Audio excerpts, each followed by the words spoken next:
saya terlibat dalam aktivitas masyarakat tanpa riba, banyak hal-hal yang memang kita anggap dulunya itu memang biasa kan.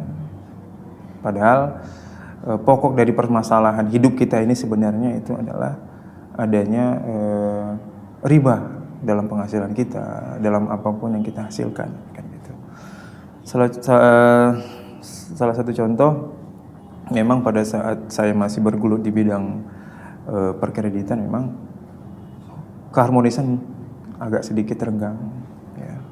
Keharmonisan renggang, komunikasi dengan istri pun kadang-kadang, maksudnya tidak aktif kan, aktifnya pada saat pulang aja gitu.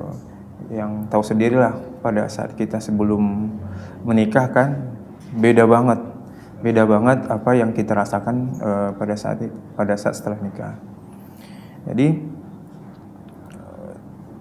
contoh paling ringannya itu saya sering lupa apa? Rakaat pada sholat itu sering lupa. Karena apa yang dipikirkan itu utang, gimana menyelesaikannya, gitu kan? Ini gaji masuk nggak tanggal segini? Kalau nggak jatuh tempo lewat nih. Pikiran di situ aja. Ya.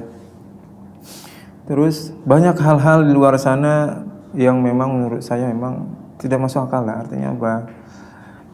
Kita punya penghasilan, cuman apa yang kita lakukan itu kadang-kadang tidak sesuai yang kita harapkan. Gitu. Seperti kemarin saya pernah memiliki sepeda motor. Ya, saya pernah memiliki sepeda motor. Memang pada saat itu nyicil ya, kredit baru lunas 3 bulan, hilang gitu keretanya. Saya mikir ini karena kurang sedekahnya ini kan gitu, bukan karena riba yang ada di yang aktivitas yang saya lakukan sehari-hari. Karena apa? Karena pendidikan terus edukasi tentang riba tadi itu kita belum dapatkan pada saat kerja kan. Oke. Lalu setelah saya kenal dengan namanya MTR, masyarakat tanpa riba, banyak sekali perubahan yang saya dapatkan. Contohnya tadi yang saya sampaikan Unlogic itu, Masya Allah, saya merinding sampai sekarang nih kalau ingat itu, ya Allah. Terus saat ini hubungan dengan istri pun enak gitu. Enak dalam arti yang tadinya kan ngomongnya itu satu-satu, sekarang enak gitu. Banyak lah cakapannya, terus lebih santun, terus dengan anak di rumah juga lebih enak, lebih harmonis gitu. Terus apa yang kita inginkan ya, dengan izin Allah bisa jalan sendirinya. Udah gitu dengan orang tua saya juga lebih sering ketemu ya, lebih sering bercanda gurau. Jadi luar biasa sekali perubahan yang saya dapatkan. Memang pada saat ini memang masih ada beberapa utang di bank yang belum kami selesaikan. Cuma dengan cara iktibar ini, dengan cara dengan cara usaha dan dengan langkah yang sudah kita dapatkan ilmunya di masyarakat tanpa riba ini lewat seminar tadi, kita udah melakukan tahapan-tahapan. Ya. Artinya apa? Utang itu tetap dibayar. Ya. Utang itu tetap dibayar, saya tekankan. Karena apa? Kita tidak akan dapatkan syafaat dari Rasulullah SAW kalau kita itu tidak membayar utang. Ya. Ada satu kisah pada zaman Rasulullah pada saat itu salah seorang warganya meninggal dunia. Ya. Jadi sahabat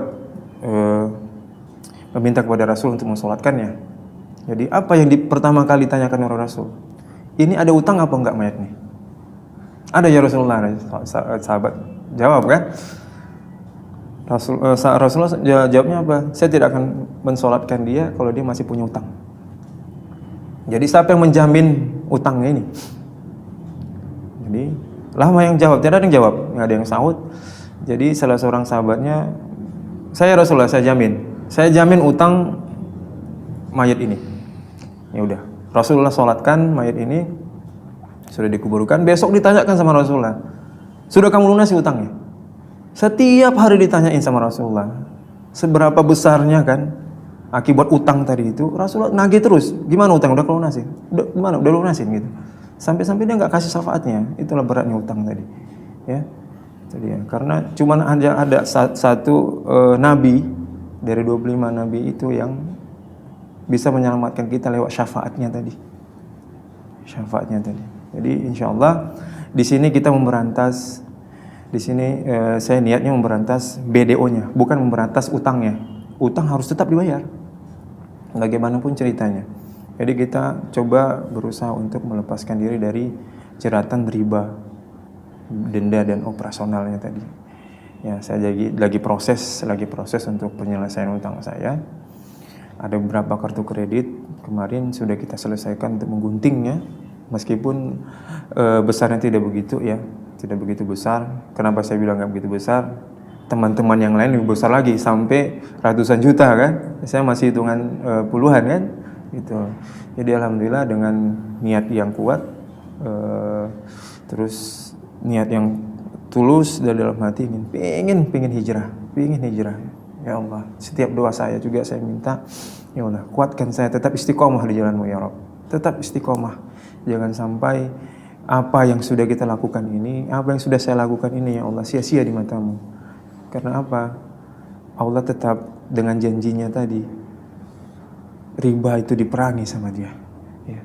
Riba diperangi sama Dia, ya Allah. Saya masih ingat terus, kalau saya memandang orang tua saya kadang-kadang, ya Allah, saya berdosa besar sama kalian. Saya berdosa besar sama ibu saya. Selama 10 tahun saya berzina gitu sama dia, ya Allah. Saya berzina sama dia. Dan tanpa sadar pun pada saat itu saya ajak dia untuk minjam juga. Karena dia kan salah satu juga pensiunan ASN kan, sipil juga. Yang pada saat itu memang kebutuhan kan, yang namanya minjam kan kita butuh. Jadi solusinya di sini. Dan secara tidak langsung juga kita ajak dia langsung gitu loh. Bukan kita minta, ajak dia berzina sama saya sendiri. Ya Allah, ya Rabbi, 10 tahun saya kayak gitu ya Rabb. Ya Rabb, saya juga berdoa mudah-mudahan Allah memantaskan diri saya untuk jauh dari sisa riba. Dan saya mohon sama Allah untuk utang-utang saya ini dapat selesai dengan yang kanon. Jadi kesimpulannya, riba sangat bahaya, riba sangat benci sama Allah. Riba sama saja kita mengajak perang Allah dan Rasulnya. Jadi kalau kita ingat riba, ingat orang tua kita, apalagi ibu kita. Jangan lupakan itu. Ketika kita ditawarkan ataupun kita ingin memperoleh suatu uang, kita ingat orang tua kita. Jangan meminjam riba. Karena apa? Dosa riba itu ibaratnya kita berzina sama ibu kandung. Dan kita mengajak perang sama Allah dan Rasulnya. Assalamualaikum warahmatullahi wabarakatuh.